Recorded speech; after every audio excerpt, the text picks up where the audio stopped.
Salam, çok kıymetli, değerli müdavimler. Bugün ümumi sınavlardan birini izahını vereceğim. MEG için tabii ki sınavlardan biridir. Başlık birinci sualın izahından deyir ki, bu ifadenin kıymetini hesapla. Burada necə hesaplayacağıq? Deməli, bax, bu düsturdan istifadə edəcəyik. A kubu üstə gəlib B kubu bərabər A üstə gəlib B'nin kubu minus 3A vurulsun B, A plus B. Bak, bu düsturdan istifadə edəcəyik. Gəlin baxaq. Öncə bax, bu ikisini qruplaşdırırıq və bu düsturu tətbiq edirik. Yazırıq belə 0,75'in kubu plus 0,25'in kubu qruplaşdırdıq. Təbii ki 3 vurulsun 0,75 vurulsun 0,25 qalır kənarda. Bərabər. Bax, bu iki ifadəyə bu düsturu tətbiq edək. Olacaq 0,75'in plus 0,25 tabii ki kubu minus 3 vurulsun 0,75 vurulsun 0,25 vurulsun 0,75 plus 0,25 üstə gələk bir də bunu yazırıq ardınca 3 vurulsun 0,75 vurulsun 0,25 sonra ne edirik? Tabii ki bu olur 1, 1'in kubu 1 eləyir, bu da 1 eləyir, 3 vurulsun 0,75 0,25 üstə gələk bunun ardınca yazırıq 3 vurulsun 0,75 0,25 gördüğünüz kimi bunlar islah gelir, təkcə qalır nə? Cavab 1 qalır, o da B variantında. Növbəti sualımıza baxırıq. Deməli 1 oldu B, 2'ye baxaq. Buradan yazıram. Növbəti sualımız deyir 200'lü bucaq 60 dərəcədir. Gəlin çəkə bilən 200'lü bucaq çəkirik. Hansı ki 60 dərəcədir. Bu da 200'lü bucağın tiridir. Tutaq ki A'dır. Sonra deyir ki tirin nöqtəsi A'dır. Daxildən götürülmüş nöqtə üzərində, yox, daxildən götürülmüş nöqtə üzlərdən. Daxildə bir nöqtə götürürəm. Üzlərdən 2 və 0,5 vahid məsafədədir. Yəni tutaq ki B nöqtəsindən bir üzə çəkdim məsafə. Tutaq ki oldu bura D, bura olsun 2. Digər üzə çəkdim məsafə. Tutaq ki bura olsun C. Bu da necə? 0,5. Burada 60 təbii ki. Bizə deyir ki həmin nöqtədən 200'lü bucağın tilinə qədər məsafəni soruşur. Yəni B'dən A'ya qədər olan məsafəni soruşur. Yəni AB bərabər sual. İndi burada məsafələr fərqli olduğuna görə bu AB parçası 60 dərəcəni yarı bölməyəcək. Ona görə də o üsuldan getməyəcək. Necə gedirik? Belə hallarda neynəyək? Təbii ki, bax bunu uzadıram belə. Gəlib bir nöqtədə kəsir. Tutaq ki K nöqtəsində. Bax bu A. Baxın biz baxaq. Öncə baxaq bax bu üçbucağa.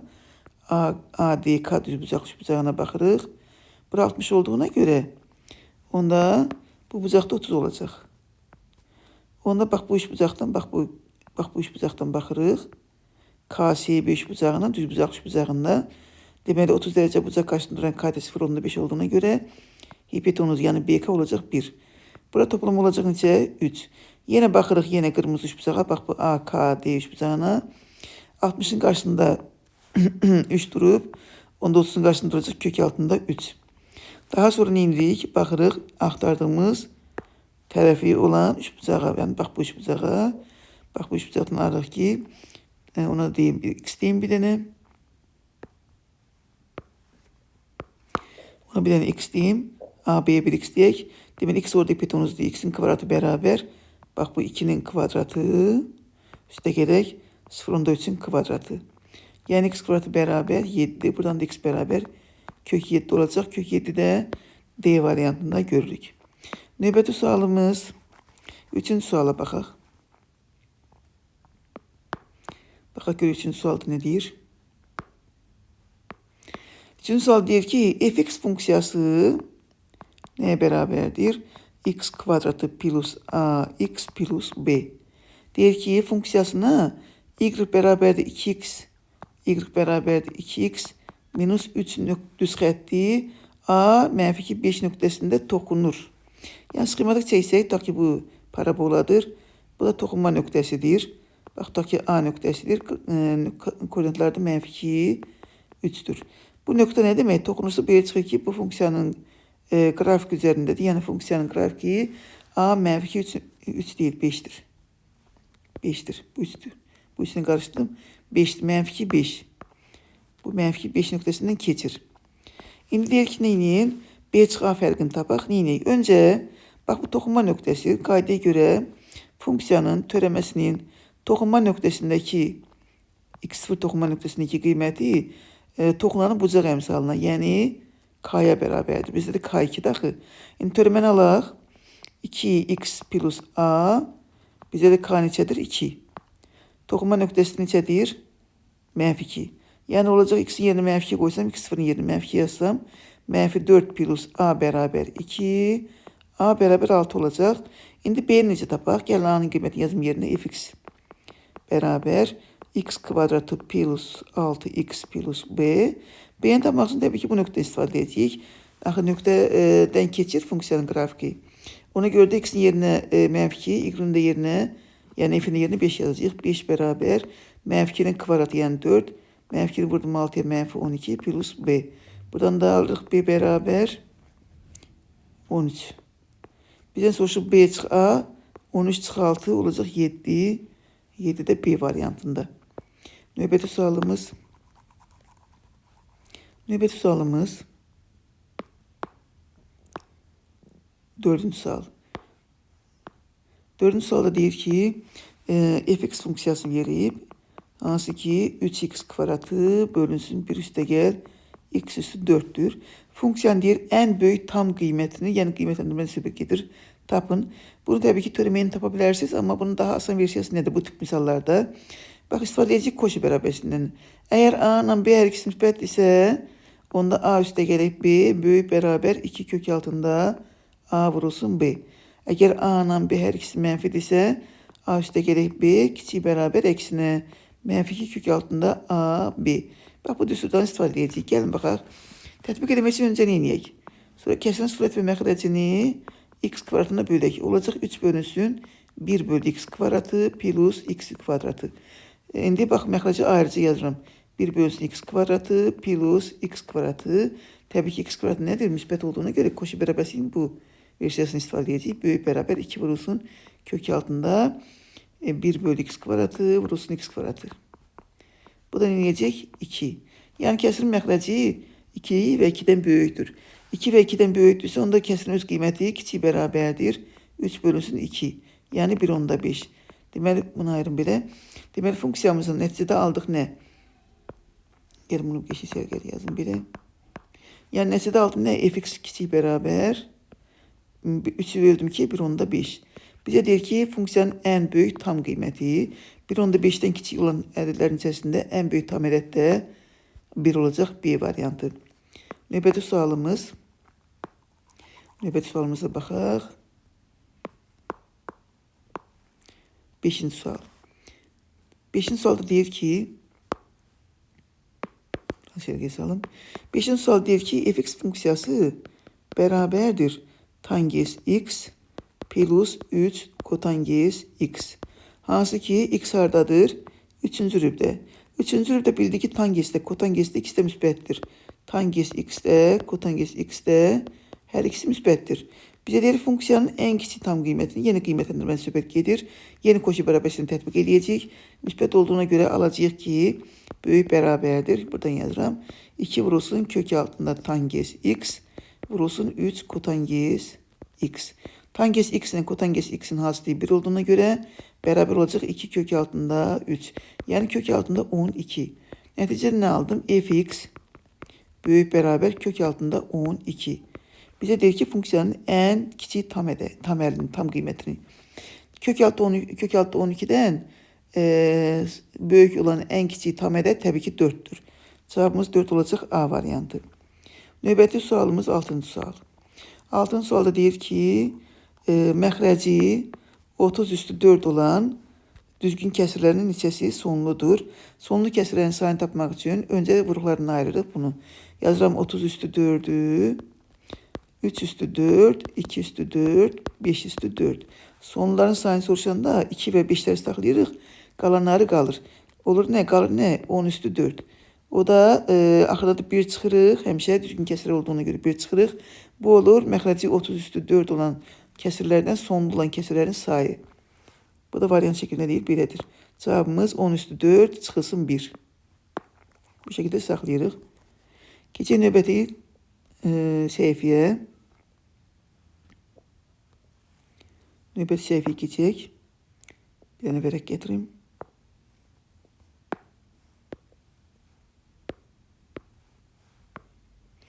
Baxaq. Növbəti səhifəyə baxaq, görün nə deyir. Deyir ki, birinci sualda deyir ki, satıcı məhsulun 70%-ni, yox 40%-ni 70% zərərlə satdı. Qalan məhsulu neçə faiz xeyirlə satsa, satışdan 20% gəlir əldə edər. Nə deməkdir? Burada gördüyünüz kimi faizdən başqa heç nə yoxdur. Məhsulun sayını bilmirik, amma 40% deyir. Ona görə də hesab edirik ki, məhsulumuz 100 dənədir. Bu 100 dənə məhsulun 40%-ni, yəni 40 dənəsini yığdım bir səbətə və deyirəm ki, onu 70% zərərlə, yəni 30%-ə satmış oluram. Qalan məhsulumuz 60 dənədir. 60 dənəsini neçə sataq? Bilmirəm. Tutaq ki, x sataq, x faizə və nəticədə nə olsun? Hamısını satandan sonra 100 dənə. Deyir 20% gəlir əldə etmiş olaq, yəni 120%-ə satmış olaq. Buradan qabla üstünü alırıq ki, 40-ı vuram 30-a, 40 vurulsun 30, üstə gələk 60x, o da bərabər 100 vurulsun 120. 60-ı ixtisar aparsam, burada qalsın 2, burada 1, burada da burada 1, buradan da 60 apardım, 2 apardım, 20. Alıram 20 üstə gələk x bərabər 200. Buradan alıram ki, x bərabər 180. Yəni, qalanı 180% satmalıdır. Yəni, 80% xeyirlə satmalıdır. O da A variantında olacaqdır. Bu xeyir zərər məsələlərini qabla üsuluna yazmaq çox daha sərfəlidir. Növbəti sualımız 8-ci sual. Deyir ki, x neçədir? Bu çox sadə məsələdir, əgər düstur bilsək. Bunun düsturu var. Əgər bərabər yanlış bucaq və yaxud da bərabər tərəfli bucaqdırsa, bərabər tərəfi və yaxud da bərabər yanlış bucağın təpə bucağından çəkilmiş hər hansı bir parça, fərqi yoxdur, ixtiyari parça, tutaq ki, M parçası. Bu da M deməyim, bura x deyim, adətən oraya x deyirik. Tutaq ki, x parçası, bu da M, N, üçüncü parçanın üzərindəki xırda bölünmüş parçalardır. Onda x bərabərdir, və yaxud da x kvadratı bərabərdir. A kvadratı çıxılsın M, N. Tənbilən düsturuna bənzəyir. Bax, bunu istifadə edəcəyik. Bizdə nədir? Bax, çəkilmiş parça budur. Yəni, 3-ün kvadratı, yəni 9 bərabərdir. A, yəni 5-in kvadratı çıxılsın bunların hasili, yəni 2x. Buradan anlam ki, 2x bərabər 25-dən 9 çıxanda 16 edir, səhv etmirəmsə. X də bərabər 16, 2-yə 8. X 8 olacaq, o da C variantında. Növbəti sualımıza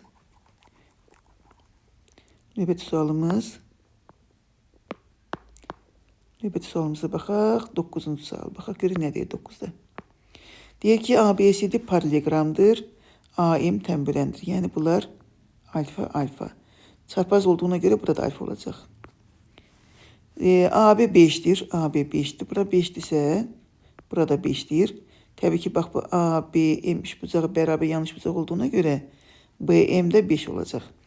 Sonra deyir ki, AK bölünsün KM bərabərdir 3 bölünsün 2. Yəni, AK olsun 3x, KM olsun 2x. Bizə deyir ki, ABC'nin perimetrini tapın. Perimetri tapmaq üçün təbii ki, buranı bilməliyəm. Biz odaqlandırıq hara? Bax, bu qırmızı hissəyə baxırıq. Bax, bunlar nədir? Oxşar bucaqlardır. Uyğun tərəflərin nisbəti bir-birinə bərabərdir. Yəni, Y bölünsün, uyğun tərəf 5'dir. Bərabər, Y götürmüşəmsə, öncə 3x getirəcəm. 3x bölünsün 2x. X'lər də gedir, qalır nə? 3 bölünsün 2. Buradan Y bərabər 15 bölü 2, 7/5 alacağım. Bizdən perimetri soruşur. Perimetrdə 2 vurulsun. Eni və uzunluğu 12/5. O da neçə eləyəcək? 25. Perimetr 25 olacaq. O da 25 olacaq. O da E variantında. Görürsü E variantında, bəli. Növbəti sualımıza keçək. Növbəti sualımız, bunu çəkim yuxarı. 10-cu sual. Deyir ki, Çevrənin 1/4-dir. Yəni bura mərkəzdir. Bura 90'dır. Onu demək istəyir. OM perpendikulardır AC'yə.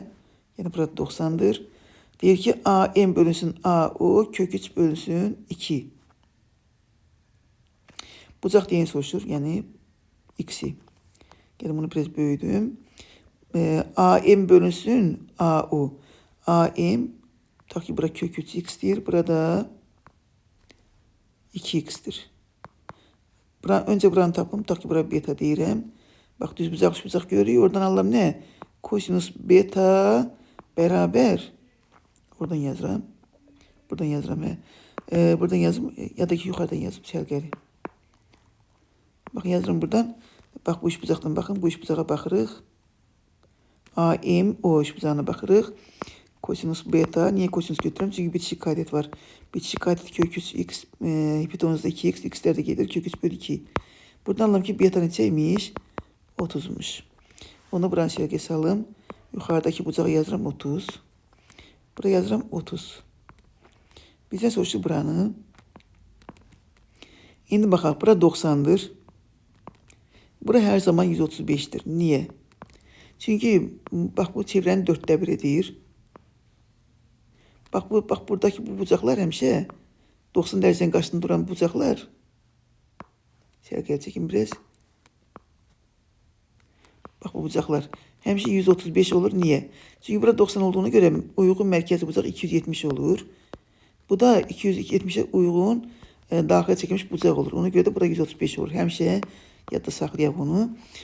Alırıq nə? 135 və baxırıq nəyə? Bax bu 4 bucaqlıya baxırıq. İçəridəki 4 bucaqlıya da baxa bilərdik. Fərqi yoxdur. 4 bucaqlının daxil bucaqlarının cəmi 360'dır. Yazıram buradan alfa üstə gələk 135. Bu bucağı tapmışdıq 30. Burada zaten 90'dır da. Hamısı bir yerde 360 derece olmalıdır. Burada ne alırıq? Bu ikisi 120. 160'dan 120 çıxanda 240. Alfa üstə gələk 135 beraber 240. 240'dan da 135 çıxsaq ne alırıq? 105. 105 var mı? Cavab açıq cavabdır. Cevabımız olacaq 105 derece. 105. 105 tapdım mən. Hesab səhv edəmədimsə 105'dir. Növbəti sualımız baxaq. 11. sual, 5. sualdır. Deməli, deyir ki, 11 deyir hesablayın, yeni açıq sualdır. Hesablayaq, deyir ki, hesablayanda həmişə məxrəcdə heç vaxt loqaritmi saxlamırıq, tərsinə çeviririk. Yazıram birincinin loqaritma. 7 çıxısın 4 kök 3 əsasdan 9.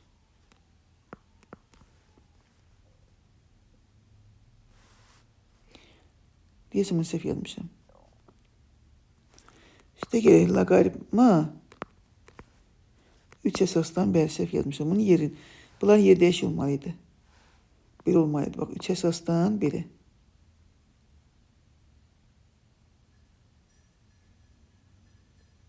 Yox bu belə olmalıydı. Səhv yazmışam. Tamamilə səhvdir bu misal. Bu belə olmalıydı. Aşağıda 9 olmalıydı. Yuxarıda 4 üstə gəl 4 çıx kök 7 4 çıx 7 çıx 4 kök 3 olmalıydı. Cavabımız misalımız belə olmalı. Bu tamamilə səhv misaldır. Gəlin düzəldim. Həmin versiyasını yazarsınız. Olmalıydı belə. 9 aşağıda olmalıdır. 4 çıx 4 yeni 4 yazıram. 7 çıx 4 kök 3. 7 çıx 4 kök 3 burada olmalıdır. İndi gəlin bu versiyanı həll edək. Misalımızı səhv yazmışıq. Loqaritma 9 əsasdan 7 çıx 4 kök 3. Üstə gəlib bunu çevirik tərsinə. Loqaritma 3 əsasdan 2 üstə gəl kök 3. İndi bunu eləyəcəyik. Bu 9 olduğuna görə bunu 9'a gətirə bilərik və yaxud da 9'u 3'e gətirə bilərik. Əgər bu kvadrat olursa ki olacaq baxın. Nə oldu buna? Yazın təzdən baxıram. Yazıram belə loqaritma 9 təbii ki 3'ün kvadratıdır. Bu ifadə də 2 üstə gələk kök 3'ün kvadratının açılışıdır. Üstə gəlir loqaritma 3 əsasdan 2 çıx üzrü sayını bu çıxdı. 2 çıx. Bu da olacaq 2 üstə gəl. Bu metası yazıram. 2 üstə gəl kök 3. Bu kvadratda gedəcək 2'lər. Qalacaq loqaritma 3 əsasdan 2 çıx kök 3. Üstə gəlir loqaritma 3 əsasdan 2 üstə gəlir kök 3. O da bərabər loqaritma 3 əsasdan. Bunlar bir-birinə vuranda, bunlar bir-birinin qoşmasıdır. Eləcək 1. 1 əsasdan 1 olanda nə olur? 0 olur. Cavabımız 0 olmalıdır burada. Amma misalımız səhvdir təbii ki burada. Yerə dəş düşüb.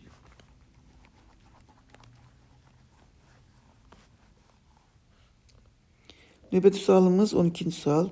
12-ci sualda deyir ki 36 üstü x plus 36 üstü mənfi x bərabər 83 olarsa bizdən soruşur loqaritma 3 əsasdan 6 üstü x minus 6 üstü mənfi x. Bunu tapmanın qaydasını neyək? Bizdən soruşur bunu. Ən yaxşı bunu neyək? Kvadrata yüksəldək. Bunu müxtəsərdən gələ bilərik, amma kvadrata yüksəlmək daha yaxşıdır. Gəlin kvadrata yüksəldək. Sualın biri yazım deyəm bunu. Bunu kvadratını hesablayaq. Loqaritma təbii ki hər ikisində həm 3'ü kvadrata yüksəldirəm, həm də 6 üstü x çıxılsın, 6 üstü mənfi x kvadrata yüksəldirəm. Alacağım loqaritma 3'ün kvadratı olacaq 9. Buna açanda olur nə? 36 üstü x plus 36 üstü mənfi x. Bir də bunların hasilini 2 misli, o da 2 eləyəcək. Bərabər loqaritma 9 əsasdan. Bu 83'dür. Verib də burada. 83'dən 2 çıxanda elir 81. O da 2 elir. Burada cavab 2 olacaq. O da D variantındadır. Növbəti səhifəmizə keçək. Növbəti səhifəmizə baxaq. Vərəq seçək sonra.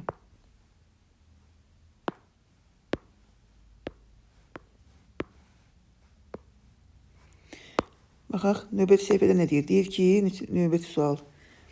Deyir ki, birinci qabdakı məhlulda, biraz böyüdüm, suyun maddəyə nisbəti 2/3'dür. Su bölünsün maddə 2/3'dür. Bu birinci qabda. İkinci qabda nədir? 4/1'dir. Suyun maddəyə nisbəti, maddə burada nədir? Yəni suyun şəkər və yaxud su, spirt, su, hər hansı bir yağ, nəsə bir şeydir. Bərabər 4 bölünsün 1'dir. Deyir, bu məhlulları hansı nisbətlə qarışdırsaq, alınan məhluldakı suyun maddəyə nisbəti 3/1 nisbətində olar. Qarışdırandan sonra alınan maddə toplamının olacaq nə? Suyun maddəyə nisbəti 3/1 kimi olacaq. İndi bunu yazmanın ən gözəl yolu, müxtəlif yazma olar, amma ən gözəl yolu qablar üsuludur. Gəlin baxaq, burada nədir? Faizi hesablayaq. Görə birinci qabın, məhlulun faizi nədir? Ta ki duzdursa, əgər duzluluq faizi. Ümumi məhlulumuz nə qədərdir? 5'dir, 13'ü nədir? Maddədir. 5'də 3. Bu birinci qab. 5'də 3, o da faizə çevirəndə 60%. Yəni birinci qabımızda 60%. İkinci qabımızda ümumi məhlul 5'dir. 5'in biri maddədir. 5'də 1'i, onu 100'ə vuranda eləyəcək 20%. Qarışdıranda isə, birlikdə birinci üstə gəl ikinci olacaq nə? Məhlulu. Demək, 4'ündən biri maddədir. 4'də 1. O da neçə olur? 25%, düzdür? Belə. İndi burada deyir ki, birinci qabdan nə qədər götürürük? Ta ki bilmirəm. Ta ki birinci qabdan götürürəm x. Onun faizi 60%. İkinci qabdan götürürəm y. Onun da faizi 20%. Və bunları birləşdirirəm, yəni qarışdırıram. Olur x-də gəl y. Faiz də olur 25%. İndi burada neyinəm? Çarpar belə, daha doğrusu adi qaydadan vuram, həmişə kimi. 60x plus 20y bərabər 25x plus 25y. O tərəfə tərəfə keçirəm. 60'dan 25 çıxıram. Neçə edir? 35x. Bərabər 25'dən 20 çıxanda 5y. Hər tərəfə də 5'ə böldüm. 7'də x bərabər 1y. Burada x 1'dir. Nisbət dediyinə görə 1 götürürəm. Y de beraber 7 götürürüm. Yani 1K 7K götürürüm. Öyle 1 bölü 2. Bize deyir ki X nədir bizdə? Birinci qabdır. Y də ikinci qabdır. Demək birinciden 1 götürməliyəm, ikinciden 7. 1 bölü 7 nisbətində. O da E variantında. Bu şekilde yazmaq daha qəşəngdir, yaxşıdır. Müxtəlif yazmaq olar, amma bu daha yaxşı üsuldur deyə düşünürəm. Növbəti sualımız 14-cü sual. Nə deyir 14-cü sualda? Deyir ki, ifadəsinin ən kiçik qiymətini tapın. Bu tip misallarda bunu tam kvadratına ayıraq. Bu mütərizənin içərisindəki ifadənin tam kvadratına ayıranda x kvadratı minus 10x, x kvadratı minus 10x plus 25 plus 4 düzdür. Çıx 16. Bu bizə nə verir? Alacaq nə? X minus 5'in kvadratı üstəgəl 4 kvadrat çıx 16. Bura sıfır olabilir mi? Tabii ki bura sıfır olabilir. Önce bura baxırıq. Bura sıfır olabilir mi? Yox. Düzdür. Çünki kvadratın üstündə 4 gələn sıfır olmaz axı. Onu da götürüb bura sıfır olabilir mi? Bəli. Bura sıfır olursa bunun yerine sıfır yazıram. Qalır 4 üstü 2. 16 çıx 16. O da bərabər sıfır. En kiçik qiymət sıfır olacaq. Görün variant var mı? En kiçik qiymət sıfır olacaq. Baxın görün variant nədir? Bəli var. A variantı. Növbəti sualımız verək qaldıraq yuxarı. 15-ci sual. 15-ci sualda deyir ki, ifadəsinin x kvadratıdır bu. İfadəsini qiymətləndirin. X hardadır? Mənfi 3 ilə 2 arasındadır. Bir də deyir ki, 3x kvadratı plus 4'ü qiymətləndirin. Baxaq, mən bunu kvadratı yüksəldəndə, baxın bir tərəfi mənfidir, bir tərəfi müsbətdir. Axı bunların içərisində nə düşür? Bunların içərisində, bax bu araya düşən ədədlərin içərisində kvadratı en kiçik olan ədəd sıfırdır. Çünki bunun arasında sıfır var axı. Mənfi ilə müsbətin arasında sıfır varsa, birinci x kvadratı sıfırdan böyük olmalıdır. Çünki çünki sıfır düşür o araya, sıfır var orada. Həmin ədədlərin içərisində kvadratı en kiçik olan ədəd sıfırdır. Təbii ki, en böyük nə olacaq? Mənfi üçün kvadratı. Çünki burada 2'nin kvadratı 4 edir, mənfi üçün kvadratı 9 edir. Deməli, x kvadratı bu arada olacaq. Aparam burada yerine yazıram. 3'ü vuram, deməli 3'ü vuram x kvadratının olur nə? 3x kvadratdan sonra dəyişir. 0 ilə 27 arasında. Üstüne 4 gəlsəm 4 3x kvadratı plus 4 və 27 üstüne 4 gələndə 31. Deməli ifadəmiz 4 ilə 31 arasında olacaqdır. Gəl yazaq. 31.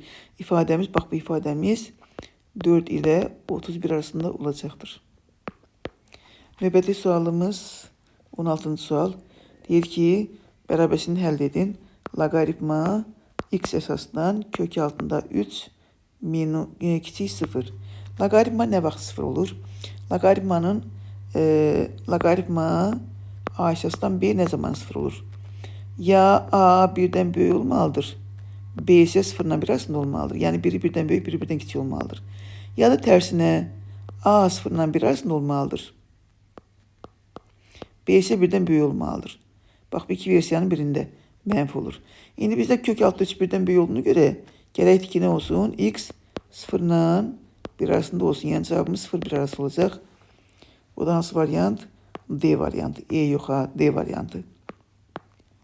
Növbəti testimiz 17. test. Belə keçək aşağı.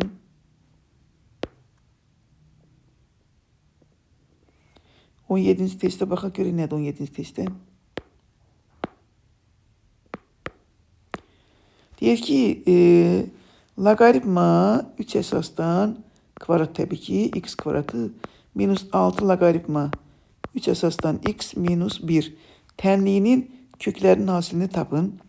Önce bak bu x kvadratının kuvveti, bak bu kvadratından da geçerek düşür karşıya. Bu 2'nin kvadratı düşür karşıya olur 4 logaritma kvadratı 3 esasdan x. Modulda yazmıyorum çünkü burada x adedi. Çıxılsın 6 logaritma 3 esasdan x çıxılsın 1 beraber 0. Tənliyini həll etmək istəyirəm. Görürəm diskriminant tapıram. Diskriminant tapan nə alıram? 36 üstə gələk 16. Buradan kök çıxmayacaq. Onda bu versiyanın gedək. Ən yaxşı yol budur. Demək tənliyimizin kökləri 1 olacaq logaritma 3 esasdan x1. O birisi olacaq logaritma 3 əsasdan x2 düzdür. Bizə deyir həmin köklərin nədir? Hasilini tapın. Yəni x1, x2-ni də düzdür. Mən buradan hasil tapmaq üçün köklərin cəmləyən, loqaritmləri toplayanda anlamaq hasili. Bu da qaydaya görə nədir? Nəyə bərabərdir? İkinci əmsal bölünsün birinci əmsala. İkinci əmsalın əksi bölünsün birinci əmsal. Yəni 6/4.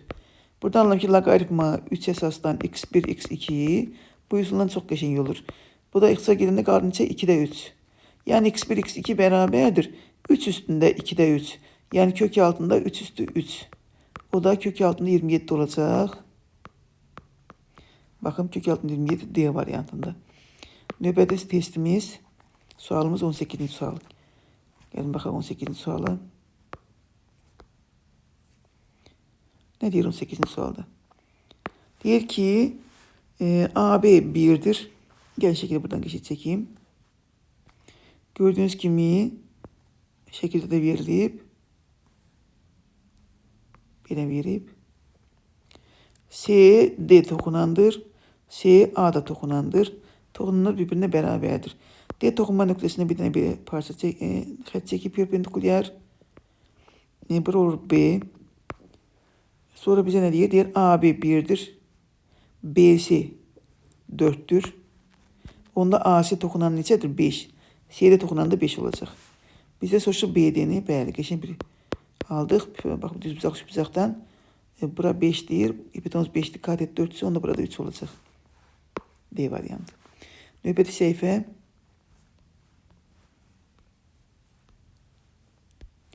Növbəti səhifəyə baxaq.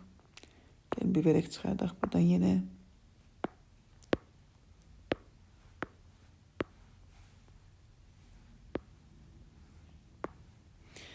Baxaq. Ne deyir? Deyir ki, hesaplayın 19-cu sualda. İntegral 0'dan 3'e kök altında 9 çıx x kvadratı dx. Bunu hesaplamaq için en güzel yol nedir? Buna bir y deyirik. Y bərabərdir kök altında 9 çıx x kvadratı. Hər tərəf kvadratı yüksəldirik. Y kvadratı bərabər 9 çıx x kvadratı. Buradan ki x kvadratı üstə gəlir. Y kvadratı bərabər 9. Bunun da grafiki bilirik ki, nədir? Mərkəz koordinat başlanğıcında olan çevrədir. Radiusu neçədir? Radiusu neçədir? 3. Düzdür? Bura olacaq 3, bura olacaq -3. Bura 3 olacaq, bura -3. Bizə deyir ki, x hansı arada dəyişsin 0'dan 3'e qədər. Yəni, bax 0'dan 3'e qədər olan hissədə, bax bunu soruşur bizdən, bax bu sahəni.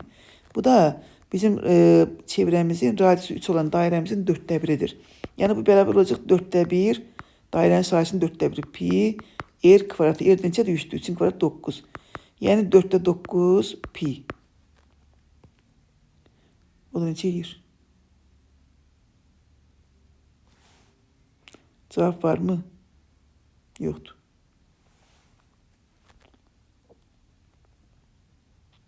Yoktur cevabımız.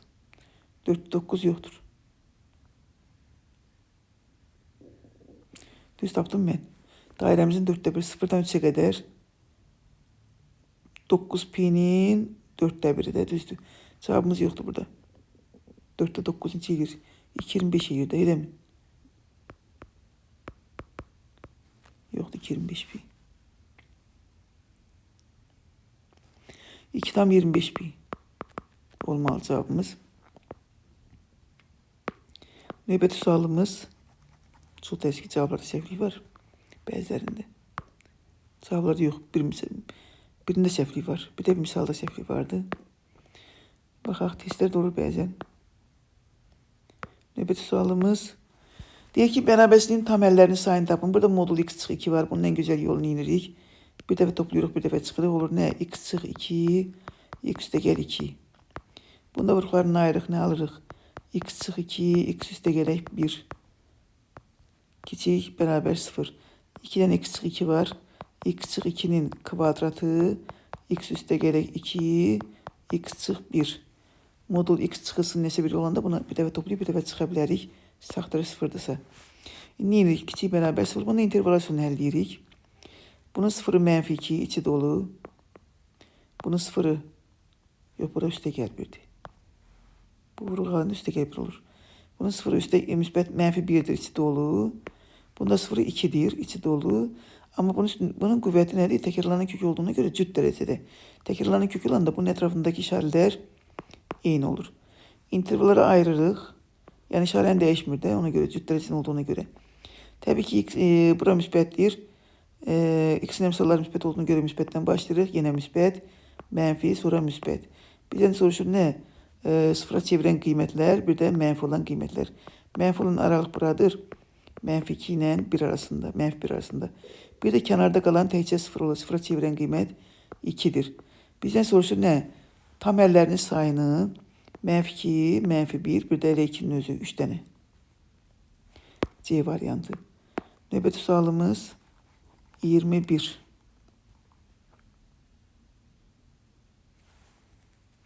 Bölüm variantları var mı bunun? Yoktu, bu da açık sualdı. 21'de ne diyor? Diyor ki integralını hesaplayın. İntegral mənfi 3'ten 3'e x kvadratı plus 3 vurulsun sinus x dx. Burada böyle bakanda çok çetin bunu hesaplamak mümkün değil ama bir şeye fikir verdik. Eğer bizim fx funksiyamız tek funksiyadırsa ona integral mənfi a'dan a'ya sərhədlər birbirinin əksi olmalıdır. Fx a'dır bu. Dx. Tek funksiyanın sərhədlər birbirinin əksidirsə integralı sıfıra bərabərdir. Buna istifadə edəcəyik. Sərhədlər birbirinin əksidirmi? Bəli. Funksiyamız təkdirmi? Bəli. Çünki bu cüt funksiyadır, sinus isə tək funksiyadır. Nəticədə yekunda bax bu funksiyamız tək funksiyadır. Onda bu xassiyyə görə cavab olacaq 0. Növbəti sualımız işin maraqlı testi bu da. Növbəti sualımıza baxırıq nə? Çekim yuxarı 22. 22'de nə deyir? Deyir ki, yəqin tənliyə əldə edin deyir. Baxırıq bu xassiyədən bax, deyir ki arc sinus kök x çıxılsın 1 minus arc kosinus kök x minus 1 beraber pi bölü 6 yazaq da 30 yazaq onu, düzdür? Derece.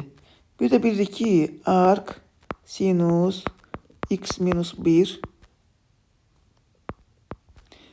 plus arc kosinus x minus 1 kök altında beraber 90. Bunu birlik, bu standart düsturdur. İkincisi. Tərəf toplasam alıram ne? 2 tane arc sinus kök altında x minus 1 beraber bunlar topladım 120. 2'ye de bölsem alırım arc sinus kök altında x minus 1 beraber 60. Buradan alalım ki kök altında x minus 1 beraber sinus 60 derecede kök 3 bölü 2'dir. Her tarafı kvadrat yükselsin x minus 1 beraber 4'te 3. Buradan alalım x beraber 1 tam 4'te 3. Veyahut da 1 tam 75. Bakın görün. E varyantında. Növbəti sualımız x-də birdən böyük olmalı tabii ki.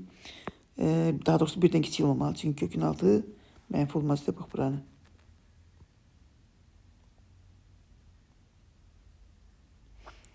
Bəli. Növbəti sualımız baxaq nəyə? 23. 23'e baxırıq. Deyir ki hesablayın. Yine bakın bu düstur bayaq yazmışdım bu düstur görürsünüz. Bu ikisi bir yerde 90 derecedir veyahut pi bölü 2'dir. Yazıram buradan kosinus. Bak bunu evet yazıram pi bölü 2 plus pi bölü 3. Pi bölü 2 olanda ad değişir. Tabii ki pi bölü 2 üstə gəl olduğuna göre ikinci rübət o da mənfi olur. Mənfi ad değişir sinus pi bölü 3. Pi bölü 3'də necə olur? 60'da da pi bölü 3. Sinus da pi bölü 3'də mənfi kök 2 bölü 2 olur. Mənfi var deyib mənfi. Sinus pi bölü 3'də de kök 3 bölü 2 daha doğrusu. Mənfi kök 3 bölü 2 var mı? Bir səhv yazdım ki yok düz yazmışım de. 183'e bölündə 60. Sinus 60'da da kök 3 bölü 2. Mənfi olmalı. Tak ki bir variantı götürək. Növbəti testlərimiz.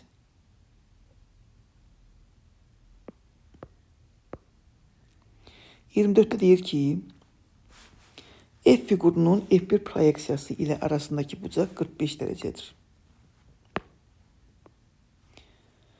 F'in sahəsi 3 kök altı 6 olarsa F1'in sahəsini tapın. Bak böyle bir düstur var. Deməli kosinus alfa beraber S figurun proyeksiyası bölünsün S figurun özü. Buradan bak bu düstur aldık ki bak bu da alfada figürün özü ile proyeksiyası arasında kalan bucaqdır. Həmin bucaqda 45 deyir. Kosinus 45 beraber proyeksiyası bu özüdür. Proyeksiyasını soruştur bizden. Proyeksiyası F1'dir. S F1 bölünsün proyeksiyası yani 3 kök altında 6. Buradan alırıq ne? Bu da ne beraberdir bizde? S F1 beraber 3 kök altında 6 vurulsun. Bunu da əvəzini yazıram. 1 bölü kök 2 yazım en yaxşısı belədir. Qısa geri qaldı 3 kök 3. Cevabımız 3 kök 3'dür. Alacağıq belə. Qəşəng tutur. Buradan növbəti sual. 25 baxaq 25'də nə deyir? Deyir ki piramidanın oturacağının sahəsi 3'dür. S oturacaq 3'dür. Tam sətrin sahəsi 9'dur. S tam 9'dur. Onda S yan 6'dır. Çünkü piramidanın tam sətrin sahəsi S yan üstə gələk S oturacaq daxı. Onda S yanın 6 olduğunu alırıq. İndi bizə nə deyir? Deyir ki piramidanın oturacağındaki ikiyüzlü bucağı tapın. Bu da düsturdur. Kosinüs alfa beraber piramidadan söhbət gedir. Piramidalarda kosinüs oturacaqdaki ikiyüzlü bucağın kosinüsü beraberdir. S oturacaq bölünsün S yan. Bak bu düstur hesaplanır. Yani yazıram kosinüs alfa beraber S oturacaq 3'dür. S yanında 6 tapmışdıq. O da 2'də 1 ilaxı. O da kosinüs neçə olur? 60 derece olur. 60 derecede o da D variantındadır. Növbəti səhifəyə keçək.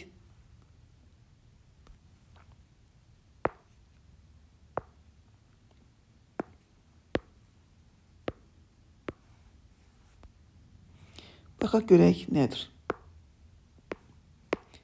Deyir ki 3 fərqli məktubu 5 qutuya neçə üsulla atmaq olar? 3 fərqli məktubu 5 qutuya neçə üsulla atmaq olar? Təsəvvür edin 5 dənə qutu durub burada. Əlimizdə də 3 dənə nə var? Məktub var. Bu bir məktub, bu 2 məktub, bu da 3 məktub. Bu məktubları mən qutulara atmalıyam. İndi burada görsək, əgər şərt yoxdursa ki, hər qutuda ən azı bir məktub olmalıdır, şərti yoxdursa, onda biz nə edə bilərik? Tutaq ki, birinci məktubu bu 5 dənə qutunun hər birini ata bilərəm. Olacaq nə? Birinci məktubu 5 qutunun arasında hər birini ata bilərəm. 5. İkinci məktubu yenə istədiyim 5 qutunun hər birini ata bilərəm. Yəni burada şərt yoxdur ki, hər qutuda ən azı bir olmalıdır. Elə bir şərt yoxdur. Yəni boş qutuda qala bilər də. İkincini atıram yenə 5 qutudan birinə, üçüncünü yenə 5 qutudan birinə atıram. Olur neçə? 5 üstü 3. O da D variantında.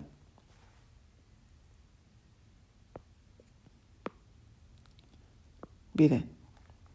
Daha doğrusu bu ise şərt olsa ki, fərqli qutulara atın olsa, onda nə olacaq?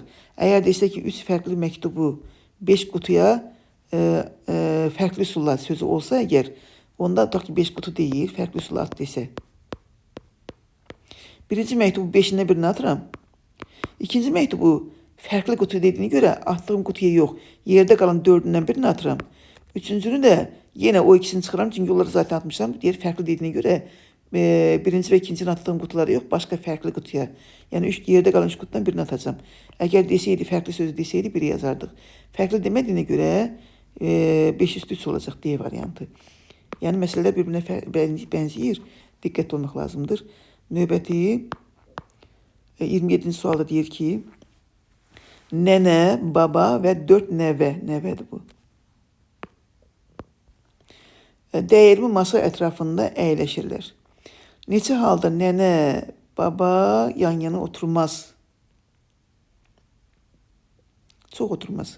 Amma onu tapmanın qaydasını nətər tapaq? Deməli, bunun oturmaz deyəndə inkarını tapanda həmişə ümumi saydan çıxmaq lazımdır. Daha yaxşı, əlverişli halı. Yəni nədir? Ümumilikdə nənə, baba, 4 nəvə. Toplam 6 nəfərdir. Bu 6 nəfər dəyirmi masa ətrafında ümumi neçə üsulla oturda bilərik? 6'dan 1 çıxıram, 5 faktorial düzdür. Ümumi halların sayı budur. Biz buradan çıxacağıq nənə ilə babanın yan-yana oturduğu halı. Çünki bizə deyir ki, bizə soruşur oturmayanların oturmasın. Onu görə nədir? Ümumi saydan oturduğu halları çıxırıq. Tutalım nənə buradadır. Baba da yanında oturup baba. Bunlar yan yana otursa bunların ikisini bir nəfər kim götürürəm? 4 nəfər də buradadır. 1, 2, 3, 4. Toplam olur neçə? 5. 5 nəfər dəyirmi masa ətrafında oturdanda 4 faktorial qədər oturduram. Deməli bu 4 faktorial nənə ilə baba yan yana olduğu haldır. Bizə deyir ki, yan yana olmayan hal. Demək ümumi halların sayından nənə ilə babanın yan yana olduğu halı çıxıram. Olur nə? Nənə ilə babanın yan yana oturmadığı halların sayı. O da hansı variant? Bir də yox, bir məqamda. Burada axı nənə ilə baba yerini dəyişə bilər. Vur 2 faktorial olmalıdır burada. Vur 2 faktorial. Unutmayaq onu. Çünki nənə ilə baba, sonra baba ilə nənə yer dəyişimi ola bilər də. Oturma halları budur. 4 faktorial, burası 2 faktorial. Ümumi alan sayından çıxıram nənə ilə babanın yan yana otura bildiyi halları. Yerdə qalan olur nənə ilə babanın yan yana otura bilmədiyi hallar. Bu da hansı versiya? B deyil, C. Diqqətli olmaq lazım. Yenə deyirəm. C variantında. Növbəti sualımız 27-ci suala bax. Bax 27-yə baxdıq. 28-ə baxaq. Bu əvvəllər miqə düşən sualdır və yaxud da ona bənzəyən sualdır. Deyir ki, 0-dan 8-ə fx dx 16-dır. Bax bu hansı hissədir?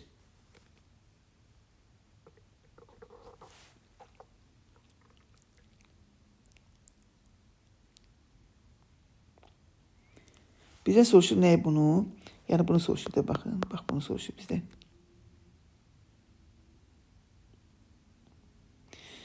Burada toplam bax belə. Bu hissə bütöv 16'dır. Bu hissə.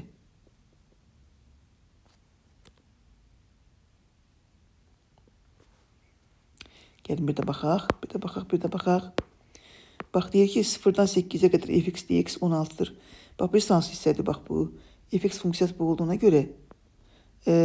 Bu da funksiyanın tərsindən özünün kəsdiyi nöqtə olduğuna görə bu nöqtələrin apsisinin ordinatı eyni olacaq. Bax, bura 8 buradır. Yəni 0-dan 8'ə dediyinə görə x ox üzərində. Bax, bu hissədir, görürsünüz. Bax, bu hissə.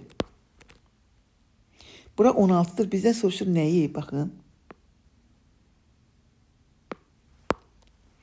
Bizdən soruşur 0-dan 8'ə fx çıxılsın, f tərsi. Yəni, bax, bu hissəni soruşur bizdən. Baxın. Yendirim burada 8 idi. Keçin çəkim. Çünki bax bu nöqtə tərsinin özünün kəsdiyi nöqtədir. Yəni apsisinin ordinatı eyni olur burada. Baxın, deməli bunu tapmaq üçün nə edəcəm mən?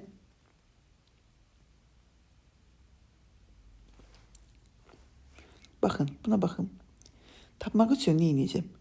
Bax bir dənə bunu bilsəm, eləmi? Çünki biləm axı bax bu hissə neçədir? 16'dır. 16'dan çıxaram bax bu hissəni, taparam nə? Axtardığım hissəni. Onu tapmaq üçün nə edək?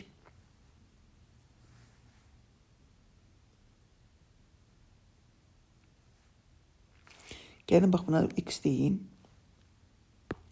Bax bu hissə x deyim, eləmi? Eyni olduğuna görə burada x deyirəm. Ümumi sahə nə qədərdir? Axı bu kvadratdır. Kvadratın sahəsi neçədir? 64. Düzdür? 64'ten çıxıram. Bax bu hissəni, bax bu qırmızı hissəni. Bax bu qırmızı hissəni, bax. Daha doğrusu yaşıl hissəni deyim də, qarışdırmayaq qırmızılar. 64'ten çıxıram bunu. Düzdür? Bax buranı verib, bax buranı neçədir? 16 verib. 64'ten çıxıram 16'nı. 16'nı. Bərabər olur neçə? Olar mı elə? 48. Ora 16 olmaz. Rəqəm səhv 48'den kiçik olmalıdır. Rəqəm səhvdir burada. Əgər 8'dirsə kiçik olmalıdır bura.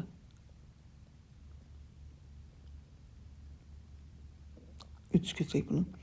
Kiçik olmalıdır bura. 3, 8 yox 3 olmalıdır. Tutalım da 8'in kiçik olmalıdır. Çünki sahə nə olmalıdır? Bir dənə dəqiqləşdirim. Rəqəm yəqin səhv vermişəm ona görə. Rəqəm elə götürməliyik ki, bax bu hissə var ha. Bax bura toplam 16'dır. 64'ten 16 çıxanı təkcə bura 48 olmaz axı. Çünki 64 16'dan kiçik olmalıdır. Gəl buraya el rəqəm götürüm ki, yaxşı olsun da 5 götürüm tutalım. El rəqəm götürmək ki, uyğun gəlsin də. Rəqəmimiz yaxşı deyil biraz. Bura 5, 5 olsun. Gəlin baxaq indi. Baxın, deməli, bax, toplam sahə 25-dir. Ondan çıxıram, bax, verilən, bax, bu sahəni, yəni 16-nı qalır neçə? 9. Bax, bura 9-dur. Düzdür? Eyni qaydın gəlin sərgiyə salım. Tezdən, baxın. Bura 5 götürmüşdüm, qarışığa düşdü. Bax, buranı 5 götürmüşdük. Düzdür? Burada 5 olacaq, təbii ki. Rəqəmimiz səhv düşüb. Burada 5 olacaq. Buranı tapdıq 9. Təbii ki, burada 9-dur. Düzdür? Eyni daxı. Eynidir. 9-dur. Bizdən soruşdu, bax, bu hissəni. Ümumi sahə neçədir? 25. 25-dən çıxıram nə? 2-dən 9-u, yəni 18-i. O da 7 olacaq. 5 olmalıdır bura. 8 yox, 5 olmalıdır. Uyğun gəlməlidir rəqəmlər. Amma hər yolu budur. Çox da yaxşı misaldır. Növbəti 29-cu sual. Testlərdə çox təəssüf ki, bəzən rəqəm səhvlər falan olur. Növbəti sualımız 29-cu sual. Deyir ki, hesablayaq. Modul olduğuna görə bunların sıfırını hökmən tapmaq lazımdır. X bərabər 0, bir də x bərabər 2. 2 bu araya düşmür. Mənfi 2-dən bir arasına düşmür, amma 0 düşür. Ona görə də öncə nə edəcəyik? Demək, 0-dan bunu ümumidə parçalayacağıq. Mənfi 2-dən 0-a 1 götürəcəyik. 0-dan da 1-ə 1 götürəcəyik. Mənfi 2-dən 0-a qədər olanda x mənfi deməkdir. Mənfi olanda buradan əksi çıxacaq, mənfi x. Bu da x mənfi olduğuna görə bu da mənfi olacaq. Bundan çıxacaq əksi. 2 çıx x düzdür. Dx. 0-dan böyük olanda, 0-dan 1 arasında olanda bura müsbət olacaq x. Bu isə mənfidir. Mənfi olduğuna görə əksi çıxacaq. Yəni 2 çıx x. Diqqət olmaq lazımdır. O da bərabər. Gəlin hesablayaq. Bu nə verəcəyiz? Mənfi 2-dən 0-a qədər bu mənfi 2x plus 2 dx. Üstə gələk 0-dan 1-ə qədər x-də islah gedəcək, qalacaq 2 dx. O da bərabər, yəni integralını axtaraq. Bu olacaq mənfi x kvadratı plus 2x. 0-dan, mənfi 2-dən 0-a qədər. Üstə gələk, bunun integralı 2x deyir. 0-dan 1-ə qədər. Bərabər hesablayaq. Bu nə eləyəcək? 0-da 0 olacaq. Çıxılsın 0 çıxılsın mənfi 4 minus 4. Üstə gəlib bu da eləyəcək nə? 2 vurulsun 1, yəni 2 çıxılsın 2 vurulsun 0, yəni 0. Gəlin hesablayaq. Bu olacaq mənfi 8, əksi olacaq müsbət 8 plus 2. O da bərabər 10. Əgər işarə səhv eləməmişimsə, həlli budur. Nəsə hesablama səhv eləmədimsə, amma həlli budur hökmən. Növbəti sualımız 30-cu sual. 30-cu sual. 30-da deyir ki, paralelogramda AK perpendikulardır K'yı 7, YK 1'dir. Gəlin YK. Elə bunun üzerine yazırım. YK 1'dir. Növbəti KD 3'dür. BS 5'dir. Burada 5 olduğuna göre onda AK'da AD'de 5'dir. Onda Pifagor teoreminden bax bu üçbucaqda Pifagor teoreminden alacağım nə? Bura 4'dür. Bizdən soruşur paralelogramın sahəsini. Bax belə bir düsturdan istifadə edəcək. Baxın, paralelogramdır. Daha doğrusu qaydadan. Paralelogramdır. Bax belə çəkdim, düzdür. Bura S1, bura S2, burada nə? S1 üstə gəl, S2. Yəni paralelogramın sahəsi 2 dənə S1 üstə gəl, S2'ye bərabər olacaq. Yəni bax bu üçbucağın sahəsinə. Yəni bunu bir üçbucağı tamamlasam mən. Bax, bax bu qırmızı üçbucağın sahəsini tapmış olsam, paralelogramın sahəsini tapacağım. O da nəyə bərabərdir? Daha da üçbucağın sahəsini 2 misli. Üçbucağın sahəsi nə olacaq? Bura 4'dür, hündürlükdə 4'dür. S üçbucaq olacaq 2'də 1, 4 vur 4. O da 16. Onda paralelogram sahəsi düstura görə olacaq nə? 2 vur 16, 32. Baxın görün cavab harda var. Səhv hesaplamışım neysə. Ya da mən cavab səhvdir bəlkə. 5, 3, 4, 3, 1, 4, 16, 16'nın yarısı 8. 8, 16, cavab 16 olmalıdır. Bu 16 değil, bu 8'dir. Səhv hesapladım ben. Bu 8'dir, 16 değil, 8'dir. 8'de 2'ne 8'e vuranda 16. Bəli, cavabımız 16 olacaq. E variantı. Mən səhv hesaplamışım, cavablar düzdür. Növbəti sualımız 31-ci sual. Gəlin bunu yuxarı çəkim. 31-ci sualda nə deyir? Deyir ki, bərabərçiliyi m-in hansı qiymətlərində həmişə doğrudur? M üstəgələk 3x kvadratı plus m üstəgələk 3x plus m deyir həmişə müsbət olsun. Həmişə müsbət olmaq üçün gərək x kvadratın əmsalı, yəni bax bu m üstəgələk 3 həmişə müsbət olsun. Yəni m böyükdür, mənfi 3 olsun. Digər tərəfdən diskriminant nə olsun gərək? Mənfi olsun. Yəni x oxunun təmas eləməsində x oxuna toxunmasın, kəsməsin. Yəni sıfır olmasın, mənfi olmasın. Ondan diskriminant qaydasına görə m üstəgəl, bax bu ikinci əmsal olan m üstəgəl 3-ün kvadratı çıxılsın, 4 vurulsun. Birinci əmsal m üstəgələk 3 vurulsun. Sonuncu əmsal, yəni m. Bu mənfi olmalıdır. Buradan m üstəgələk 3-ü çıxardım kənara. Qalacaq m üstəgələk 3 çıxılsın 4m. Kiçik 0. M üstəgələk 3 müsbət olduğuna görə bu getdi, qaldı. Bura nə olmalıdır? Mənfi. Yəni m üstəgələk 3 çıxılsın 4m kiçik 0 olmalıdır. Buradan alıram ki 3 çıxılsın 3m kiçik 0 m böyük 1. M birdən böyük və mənfi 3-dən böyük. Birdən böyük olan zaten mənfi 3-dən böyük olur. Birdən böyük olmalıdır. Elə onu soruşur bizdən m-in hansı qiymətində? 1 müsbət sonsuzluq qiymətində. Növbəti və sonuncu sualımız deyir ki, bu şəklin üzərində işləyəcəm elə. Deyir ki, B'də 2'dir, bura 2'dir. AC 5'dir. C'de temböləndir.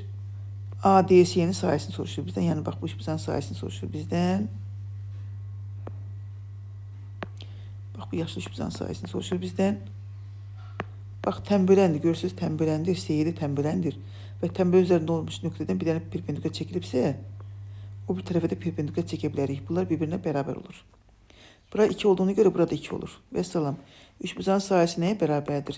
2'də 1, tərəf 5'dir. Biz çəkdim. Tərəf 5'dir. Gördüyünüz kimi AC tərəfi 5'dir.